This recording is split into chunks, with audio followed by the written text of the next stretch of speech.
दिनै भारतनि गणतान्त्रिक जि दिवस सुबुंखान्थि सान आरो बे गणतन्त्र दिवसनि सानावनो आसामनि गिबि मन्त्रि बिथाङा आसामनि रायजो राजानि खौ थांखिनानै गुवाहाटीनि जि रिपाब्लिक डेआव स्पिच होबाय बे स्पिचआव मानगोनां आसामनि गिबि मन्त्रि डक्टर हिमन्त बिश्व शर्मा बिथाङा स्पष्टयै बर' गोजोन गोरोबथानि मोननै दफा आरो दुलाराय बर' फरायसा आफादनि मोनसे दाबि बे मोनथामखौ बिथाङा फोसावो। गिबियावनो बिटिआर गोजोन गोरोबथानि जि दफा 3.1 आरो बे सुक्तिनि जि मोनसे गाहाय दफा दङमोन जोंहा सनितपुर बिश्वनाथनि गामि सोसननाय बा सिमा बारायनाय बेखौ लानानै आसामनि गिबि मन्त्रिया बिथाङा फोसावदों मोन 60 गामि बे 60 गामिखौ फार्स्ट फेज हिसाबै बिथाङा जि फोसावदों बेखौ लानानै दुलाराय बर' फरायसा आफादा आसामनि गिबि मन्त्रि मानगोनां डक्टर हिमन्त बिश्व शर्मा आरो लोगोसेनो आसामनि केबिनेट मन्त्रि उरखाव गोरा ब्रह्म बिटिआरनि मानगोनां चिफ प्रमद बर' बिथां आरो आसामनि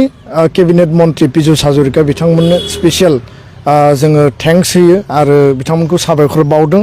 आरो बर' रायजो राजानि जानानै बर' माहारिनि जानानै दुलाराय बर' फरायसा आफादनि जानानै बिथांमोननिसिम जोङो रोजा रोजा जोङो फिन साबायखर बावदों खारन जाय बाथ्राखौ जोङो बयबो असम्भब होननानै सानदोंमोन सिमा बारायनाया एसेबां गोरलै खामानि नङा होननानै जायफोर दिनै मोनसे जोंनियाव ध्यान धारना दङमोन दिनै बेखौ मोगथाङाव जाफुंहोबाय गोबाङा दिनै बेखौ लानानै रायजो राजाफोरनि गेजेराव मोनसे गोसोआव बिसास आरो दिनै मोनसे गोजोननाय दिनै थासारि फैदों बर' माहारिनि जारिमिनाव दिनैनि साना दिनैनि बे 26 जानुवारि 2023 बिटिआर सुक्तिनि 3 बोसोर जाफैनाय बे साना दिनैनि थाखाय बिराद मोनसे गोजोनथाव सान गोग्गाथाव सान रंजाथाव सान जाय खामानिया बिएसि आरो बिटिसिआव माने जाफुङाखैमोन दिनै बेखौ प्रमान खालामबाय बिटिआर सुक्तिनि गेजेरजों सनितपुर बिश्वनाथआ दिनै हाबबाय आरो बेजों लोगोसे बेयो मोनसे फुटप्रिन्ट बेयो मोनसे सिगां आगान बे फार्स्ट फेज आरो सेकेन्ड फेजआ बे गिदिर पेकेज जागोन आरो बेखायनो रेभिनिउ भिलेज फरेस्ट भिलेज आरो एफआरसि भिलेज सनितपुर आरो बिश्वनाथ जिल्लानि आरो लोगोसे बिटिआरनि खोलाहा थानाय सुबा गामि जों जिखौ सरकारनो होनानै दोनदों बे गामिफोरखौ सोसननायनि थाखाय प्राय 500निबो बारा बे गामिफोरखौ सोसननायनि थाखाय फेब्रुवारि आरो मार्च दाननि गेजेरावनो मावफुंनाय जागोन बे बाथ्राखौ खोथा होदों आरो बेखायनो जोङो फोथायनाय लाखिनांगोन आरो जाय बिथांमोना दिनै जोंनि गेजेराव बेले बेजेबो बेबायदि थासारि दिनै साननो हानाय जे जोंनिया हाबासै जोंनिया थालांबाय दा बेखायनो आङो सनितपुर बिश्वनाथ आरो बिटिआरनि खोलाहा थानाय गासै गामिफोरनि रायजो राजाखौ आङो आर्नेस्टलि आपिल खालामदों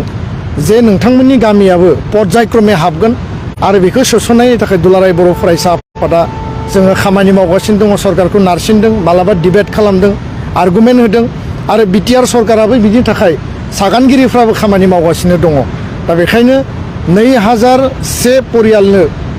माने मार्टियार परियालनो जायफोर मुंख्लं नखर बिथांमोननो 5 लाख करि रां होनाया गाबोननिफ्राय आरम्भ जासिगोन अलरेडि 40 जननो होनाय जाखाबाय सिगाङाव नाथाय गाबोनो बे 27 जानुवारि बिटिआर एकर्ड डे खालि गाबोन होनाय हाबाफारिया आरम्भ जासिगोन लोगोसे दुलाराय बर' फरायसा आफादनि बारग' आफादगिरि आरो बर' माहारिनि बिफा बड'फा उपेन्द्रनाथ ब्रह्मनि जोनोम सानखौ 31 मार्चखौ फरायसा सान हिसाबै फालिनांगौ बेखौ जों आसाम सरकारनो गोलाव समनिफ्राय दाबि होबोदोंमोन आरो दिनै गिबि मन्त्रि बिथाङा अफिसियेलि बेखौ फोसावबाय फैगौ 2023 मायथाइनि 31 मार्चखौ फरायसा सान हिसाबै गासै आसाम नाङै फालिनाय जागोन दा बेखायनो दिनैनि साना जोंनि थाखाय जारिमिनारि सान दिनैनि साना दिनै मोनसे गोग्गाथाव सान आरो बर' हारिनि जारिमिनाव जों जायखौ असम्भब होनना सानदोंमोन गोबां बादा बिगिनिनि गेजेराव जोंनि हारिनि माखासे गोथे सानग्रा जायफोर माने बर' हारिनि मोजांखौ लुबैया बिथांमोनाबो मोनसे अपप्रचार बिथांमोनाबो मोनसे रिउमार नेगेटिभ मोनसे कमेन्ट होबाय थायोमोन जे सनितपुर बिश्वनाथनि गामिया मालाबाबो हाबा सम्भब जाया बिटिआर सुक्तिया नंखाय प्रमद बर' दिपेन बर' बिथांमोना रायजो राजाखौ थगायगासिनो दङ किन्तु दिनै बेखौ जों सम्भब खालामबाय आरो बिथांमोना बुजिनाया मोजां जे गोसो थायोबा रायजो राजानि मदद थायोबा आरो गासै खामानिखौ जों जुदि राइट टाइमाव मावनो हायोब्ला गासिबो सम्भब बेखायनो आङो बे बाथ्राखौ बुंनो नागिरो जे दुलाराय बर' फरायसा आफादनि दिनैनि मट'आ जाबाय करेंगे और करके दिखाएंगे दा बे मट'खौनो लानानै एकर्डनि गासै दफाखौ जोङो फारि फारि मावफुंलांनो थाखाय सरकारखौ प्रेसार होलांगोन आल्टिमेट माने सिमासिम जेब्लासिम एकर्डनि दफाफोरा कमप्लिट जाया जों मालाबाबो नागारनाय नङा आरो सनितपुर बिश्वनाथनि जिखिनि थालांनाय गामि बेखौ सोस'नायनि बेलायाव जों एसेबो लेहेम खालायाबासिनो बांसिन जों खामानि मावगोन आरो बे समाव भारतनि गाहाय मन्त्रि नरेन्द्र मोदी बिथां आरो नखर मन्त्रि मानगोनां अमित शाह बिथांखौ आङो रोजा रोजा बर' हारिनि जानानै आङो गोसो गोरबोनिफ्राय साबायखर बावो गोजोन्थों। गाबोन जि बिटिआर गोरोबथा सान बेखौ फालिनायाव माबायदि फालिनांगौ जोंनि बर' माहारिनिफ्राय आरो मा खालायनांगौ सार? आङो गासै रायजो राजाखौ खावलायगोन जे बिटिआर गोरोबथाया बर' हारिनि थामथि गोरोबथा बिएसि गोरोबथा खालामबाय बिटिसि खालामबाय 6 सिडुलखौ बिथा खालामनानै बिटिआर मर एरिया एक्सटेनसन मर पावार बेयाव अट'नमिनि बाथ्रा लिरनाय दङ दा बेखायनो बेखौ जोङो मजबुत खालायोब्ला जोङो नेक्स्ट फेजनि थाखाय बा जोङो पुर्नांग मोनसे जोंनि माने उदांस्रिनि थाखाय बा जोंनि अधिकारनि थाखाय जों हाबा मावलांनायनि मोनसे थांखिखौ जों लानांगोन आरो बेखौ नोजोर बोनानै बिटिआर सुक्तिनि उनाव जे जोंनि ओनसोलाव सान्ति फैबाय पिसआ गायसनजाबाय आरो सान्तिनि गेजेरजों बर' हारि दानायनि थाखाय दुलाराय बर' माहारि आरो बर' फरायसा आफादा खामानि मावबाय थादों दा बेखायनो आङो गासै रायजो राजा जोंनि आइ आफा नोंथांमोनखौ आङो गोसो गोरबोनिफ्राय खावलायगोन जे गाबोन मोनाबिलियाव 4 बाजियाव जाहाथे बयबो गामि गामि दुलाराय बर' फरायसा आफादनि मावखुलि आरो जोंनि माने इन्सटिटिउसनफ्राव जाहाथे आलारि बाथि आरो मम बाथि सावनानै बिटिआरनि जे सान्तिनि 3 बोसोर जारिमिनारि सान बे सानखौ जाहाथे बयबो वेलकाम खालामो आरो गाबोन दुलाराय बर' फरायसा आफादनि बोसोरसालिया 52थि बोसोरसालिया जुथुम्माया गाबोननिफ्राय आरम्भ जागोन आरो बे जुथुम्माजों लोब्बा लाखिनानै बेलासियाव जोङो गासै सागानगिरि बिथांमोनखौ गासै एनडिएफबिनि सोमावसारग्रा मोनब्रै हान्जानि दैदेनगिरि इउबिपिअ आरो एबसु गासै ज' लोगो नांनानै जोङो गाबोन बिटिआर एकर्ड डे सेलिब्रेसन खालायगोन बड'लेण्ड फोथार रौतायाव आं बे बाथ्राखौ फोसावबाय आरो दिनैहाय मोनसे मोजां परिबेस फैबाय जे बिटिआरनि चिफ बिटिआरनि इएम एमसिएलए जाय सरकारानो फैया मानो दिनै संकसनिफ्राय गहपुरसिम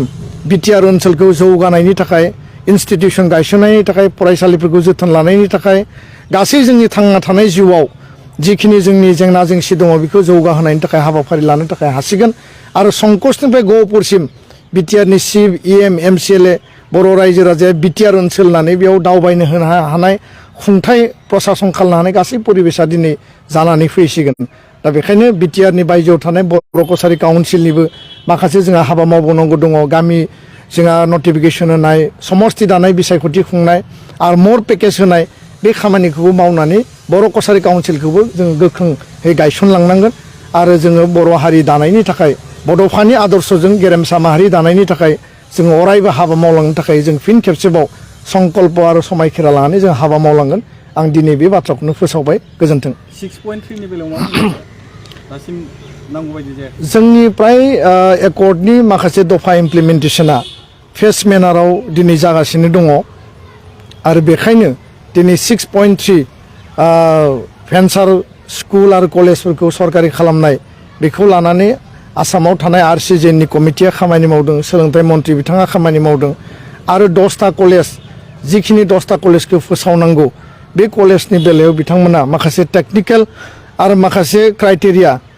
बेखौ जोङो रिलेक्सेसननि जिहेतु बाथ्रा होदों माने डिमान्ड खालामनानै दोनदों बे पार्टखौ बिथांमोना नायबिजिरबाय थादों आरो खोब गोख्रैनो बिनिबो मोनसे जों फिथाइखौ मोनगोन आरो होमब्लानो 10टा कलेजा जायोब्ला नेक्स्ट जिखिनि रिमेनिं कलेज आरो नेक्स्ट जिखिनि स्कुल दङ बेखिनिखौ जोङो पर्यायक्रमे खालामलांनो हागोन होननानै जोङो मिजिं खालामदों आरो जों सरकारखौ बेबायदि मोनसे स्पिडि मेनाराव मावनो थाखाय जोङो नारसिनगासिनो दङ गोजोन्थों। रौतानि 52थि बोसोरसालिया जुथुम्मा दिनैनिफ्राय जागायबाय बेनि सायावहाय सासे आफादगिरि जानानै मा बुंदों? 52थि जे रौता बड'लेण्ड फोथारनि जि कनफारेन्स जि जारिमिनारि मोनसे कनफारेन्स जि जायगायाव बड'फा उपेन्द्रनाथ ब्रह्मआ 1986 मायथाइयाव आफादगिरिनि बिबानखौ मोनदोंमोन आरो जि जायगानिफ्रायनो बड'लेण्ड दाबि आलादा रायजोनि सोमावसारनायखौ बिथाङा एनाउन्स खालामदोंमोन आरो जोङो खोब खाफाल गोनां गाबोनो दुलाराय बर' फरायसा आफादनि बे जथुम्माजों लोब्बा लाखिनानै रौतायाव Bodoland movement memorial milestone Bodoland सोमावसारनायनि गोसोखांथियाव मोनसे माइल खुन्थिया बेखौ बड'फानि मोनसे जि मोनसे सिमां आरो थांखि दंमोन बेयाव गाबोन माइल खुन्था गायसननाय जागोन आरो बिनि गेजेरजों जोङो सानदों जे इन्डिया गेट बायदि भारत उदांस्रिनि मेम'रियाव जि मोनसे बिराद बेसेबांबा समायना रमायना गिदिर मोनसे बेयाव खाम्फा गायसननानै दोनदों बे मोनसे इन्डिया गेट मडेलनि जोंबो बड'लेण्ड मुभमेन्ट मेम'रियेल माइलस्टोनखौ गायसननो हायो नामा लुफुंनो हायो नामा बिनि थाखाय जोङो DPR बानायनाय आरो बाखि सावरायनाय हाबाफारिया सोलिगासिनो दङ गाबोन खुन्थिया गायसनगोन आरो माखासे खामानिफ्रा जोंनो फोरमायहोनाय बायदिबा BTRनि SOPD फान्डनिफ्राय WPTनिफ्राय बेयाव माखासे रां अनसुंथाइ होदों आरो बेखौ जायफोरा बिबान मोन्दों सरकार आरो जायफोरा बिबान मोन्दों बिथांमोना मावफुंनानै दिहुनगोन आरो जोंनि जथुम्मायाव बयबो रायजो राजाफ्रा लैहोर लैहोर बाहागो लाफैनो थाखाय खावलायबाय सोलोंथाइनि जथुम्मा स्किलनि सावरायनाय आरो अपेन सेसनाव आसामनि गिबि मन्थ्रि बिथाङा फैगोन आरो दिनै जायफोरखौ फोसावबाय बिनि अनगायैबो माखासे दफाफोरनि सायाव बिथाङा क्लियार काट मोनसे मेसेज एनाउन्समेन्ट आरो डिसिसन होनानै थांगोन दा बेखायनो आङो गासै बर' रायजो राजाखौ बड'लेण्ड फोथारनि जानो गोनां बे कनफारेन्सआव लैहोर लैहोर माहारि आफादनि जथुम्मा माहारिनि मोनसे फसंथाननि जथुम्मा होननानै बाहागो लाफैनो थाखाय आङो बयखौबो खर' गंग्लायै आं खुलुमबाय गोजोन्थों। बेजों लोगोसे दंमोन डक्टर रन्जन दैमारि दा बिथांनि बेलायाव सारमोना मा जोंनि सोमावसारगिरि NDBनि रन्जन दैमारि रिफिकां गयारि जर्ज बसुमतारी आरो जोंहा सास्नि लाइफ टाइम इमप्रिजनमेन्ट मोननाय बिथांमोन दङ सानै डेथ पेनाल्टि मोननाय दङ साब्रै लाइफ इमप्रिजन मोननाय NDBSनि दङ लोगोसे 61 NDBSनि बिथांमोना ट्रायेलाव दङ गासै जिखिनि जेलाव दङ बिथांमोनखौ दिहुननायनि थाखाय दुलाराय बर' फरायसा आफादा 15 डिसेम्बराव भारतनि नखर बिफाननि हम सेक्रेटारि बिथांखौ लोगो हमनायाव जों खावलायदों लोगोसे 10 जानुवारियाव ट्राइपार्टाइट जादोंमोन गोदान दिल्लीयाव बेयावबो जोङो दाबि हिसाबै होदों आरो 16 तारिखआव भारतनि नखर मन्थ्रि मानगोनां अमित शाह बिथांखौ जोङो लोगो मोन्दों जोंनि मिटिङाव जोङो खावलायनो थांदोंमोन नाथाय बिथाङा माखासे उसुबिदानि थाखाय मार्च दानावसो फैनायनि खोथा होनायलाय जोंनि मिटिङा सेडुल जानायलाय जों बेखौ कन्टिनिउ खालामबाय दा बे समावबो जों बिथांखौ खावलायबोदों आरो बिथाङा बे बिथिंफोरखौ आयेननि भाबै आरो माखासे पलिटिकेल भाबै नायबिजिरनायनि गेजेरजों इनिसियेटिभ लानानै उननि समाव माबा मोनसे बेबायदि मोजां बेबस्थानि गेजेरजों बिथांमोनखौ दिहुननायनि थाखाय बिथाङाबो जोंनो सावरायनायनि गेजेरजों फोरमायदों दा बेखायनो जों मोनसे पजिटिभ मोनसे सिन्ताखौ लानानै आवगायगासिनो दङ आरो रन्जन दैमारि आरो जिखिनि टिम दङ बिथांमोननि केसखौ सुप्रिम कर्टसिम लांनायनि थाखाय जिखिनि जोंहा इनिसियेटिभ सोलिगासिनो आरो फाइल पिटिसन जाबाय केसा सुप्रिम कर्टआव जिखिनि लिगेलि मावनो गोनां दङ आरो सरकारनिफ्राय जिखिनि सापर्ट नांगौ बे गासैखौबो लाजोबनानै उननि समाव जेलाव थानाय बिथांमोनखौ लांदां अख्राङाव लाबोनायनि थाखाय गासै हाबाफारिखौ जोङो मावलांगोन आरो बिनि थाखाय जों बयबो इउनाइटेडलि जोङो फाइट खालामनांगोन आं बेखौसो फोरमायबाय आरो फोथायो गोजोन्थों।